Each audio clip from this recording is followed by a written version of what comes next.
Hey, everybody, welcome back to another episode of the Strategy Game Podcast. I'm your host, Lauren Shippey, and today we're continuing our Seen, Known, and Heard series. This is in parallel to the book that I've been writing, all about how to see, know, and hear ourselves and others to help us lead in our lives and our businesses. So today we're talking about what it looks like to see, know, and hear ourselves. And why is that important, right? Seeing ourselves is really a continuous journey throughout our lives. No matter how many years we do the internal work of looking at ourselves, we're ever evolving and changing. So we have to keep seeing and knowing and hearing ourselves as we change throughout our lives. It's almost like sometimes pausing to say, oh, wow, look at that. I reacted that way and I didn't think I was going to do that. Or look at that. Like this is coming up and I didn't see that coming, as we go through different things with our family or with our friends or in our businesses, and we have to make decisions and there's weight on us. There's pressure, right? At different points in our lives, more intense than others. And when we encounter those times, what comes out? So when we get squeezed, what comes out, right? So if you picture like a tube of toothpaste. This is the visual I'm getting right now.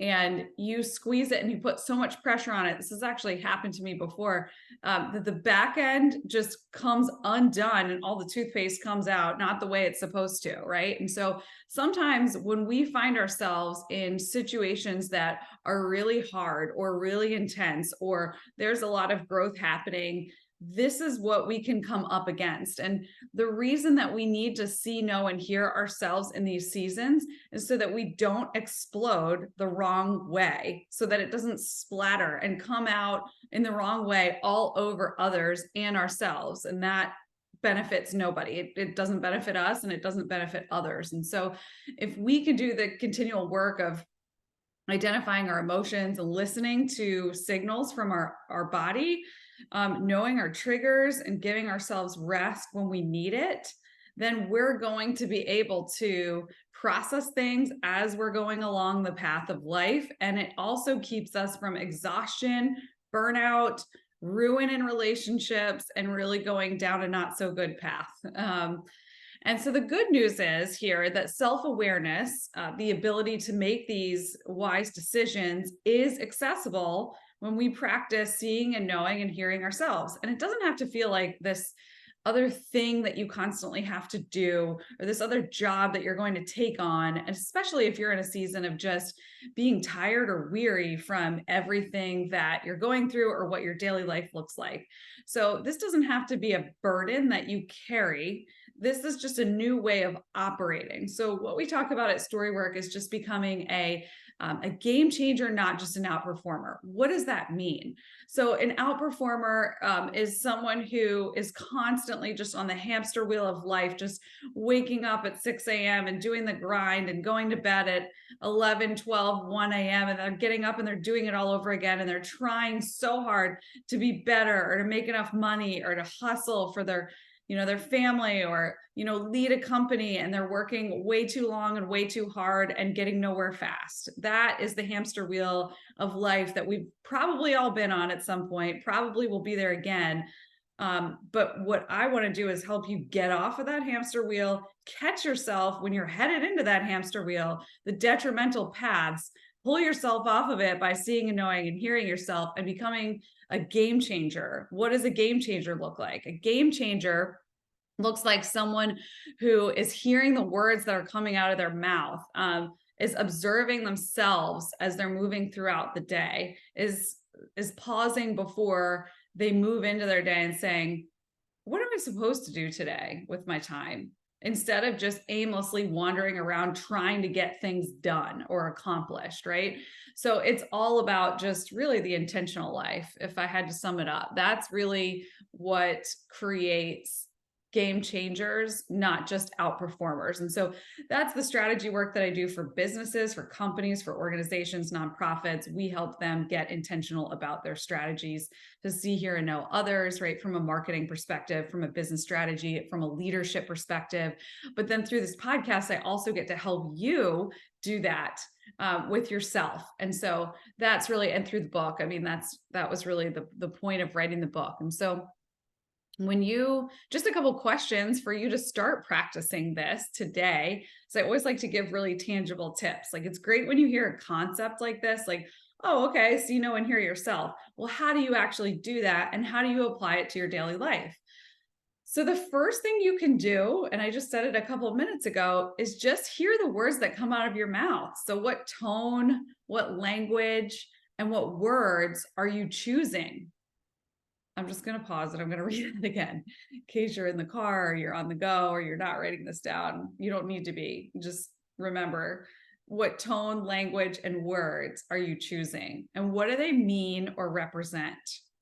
So this sounds a little bit intense, but when you think about the tone of voice that you're talking in, like the tone of voice that I'm talking in right now, is probably one with a little bit of authority, because I'm talking about something that I've written on and studied and observed and practiced in my own life. So the tone of voice that I'm going to use now, as opposed to the tone of voice that I'm going to use when listening to a friend who's going through a really hard thing, is going to be different. It's not going to be directive. It's not going to be confident. It's going to be more from a place of humility and listening to them and not saying much, and just a gentler tone of voice. So as I'm listening to a friend and I'm thinking of a friend that's going through a really hard thing,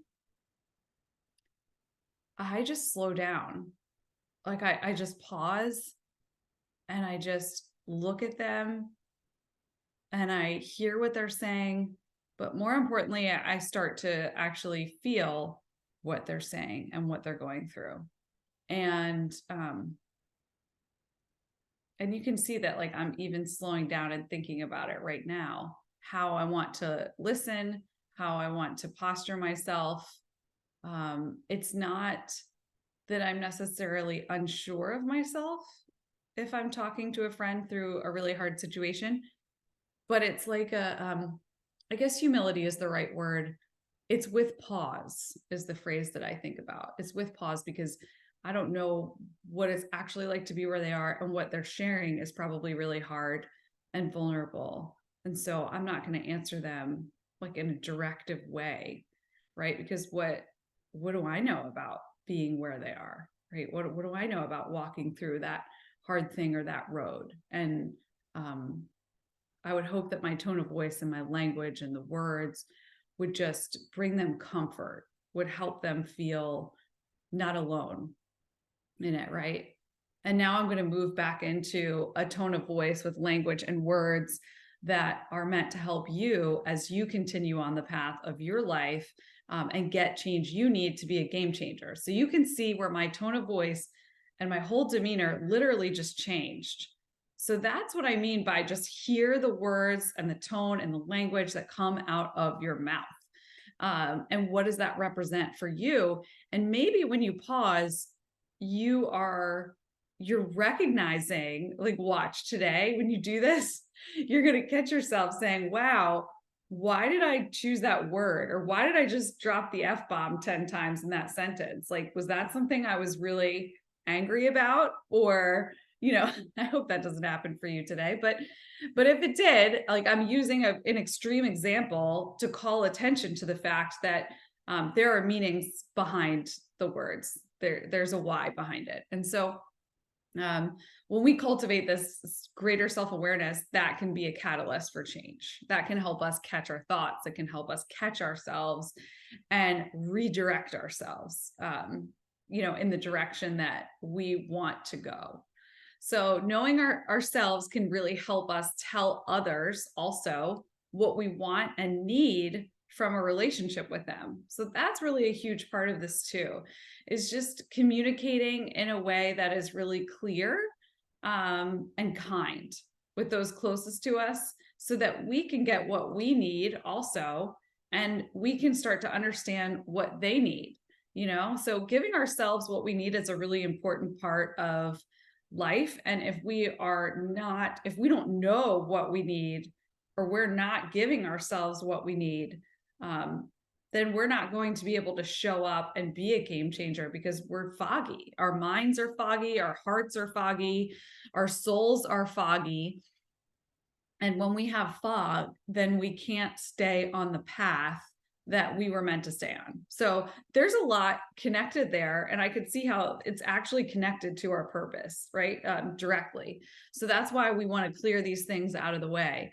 And so if we're unable to see our own selves, if we can't look in the mirror and see ourselves clearly, then we can't also give others the gift of really understanding and compassion, and things of that nature. So that's what we want to be able to do. We want to understand our strengths and how we can use them. We want to ask for what we need, and we want to give ourselves what we need.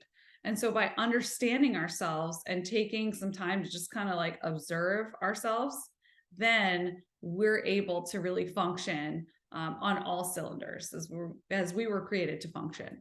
We can also understand our weaknesses. So this includes blind spots. I don't know what I don't know, but I know if I don't know it, I'm going to find the right people in my life to tell me about them. We've done this with a couple friends, and it obviously involves close friends that really, really care about you, have been there through your life, through a lot. You're just not going to ask anybody to uncover all of your blind spots. But it has been really awesome with some friends to just honestly tell each other, like, what do you see that I don't see? What am I missing here? And trust that they'll hold your heart gently, that they're not going to crush you. Their intent is for you, not against you, and having these sessions every once in a while is so helpful, because it really does allow you a safe space to be able to call that out and recognize those things. There's also a place for this in leadership with teams and in the workplace, right? Having those relationships and cultivating those. And that's really part of the framework that we're developing here, the Seen, Known, and Heard framework for teams, is creating spaces that are safe to be able to do that, and help people uncover weaknesses or blind spots so that they can create a plan to come against them, really, to combat them, to not necessarily overcome them, because sometimes we just need somebody to step alongside of us in our weakness and be there to walk with us. Or if it's a team standpoint, maybe a role needs to shift, because now this blind spot has been able to come out into the light, and we can say, okay, what are we going to do about this now? How do we need to shift our team to allow us to be able to run at full speed, right?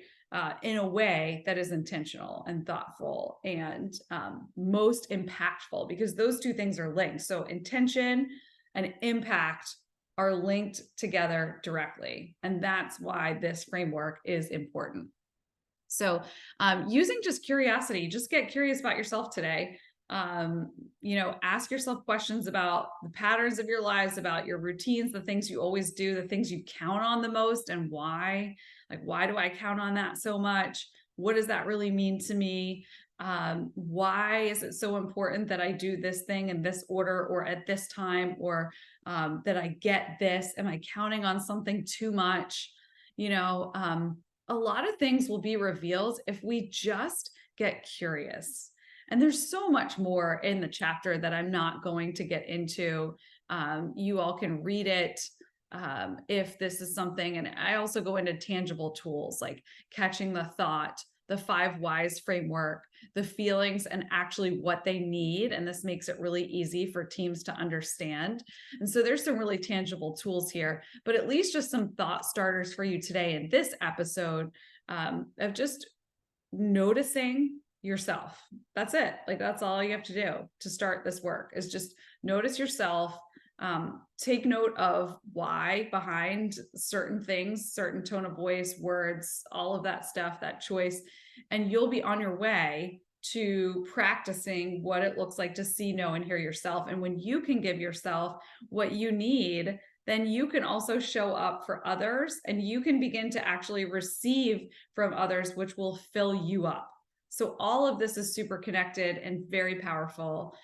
Thanks so much for listening in. And if you have any questions, feel free to drop me an email. If you like this episode, please leave us a review. That helps so much. And for more, you can head to storywork.co.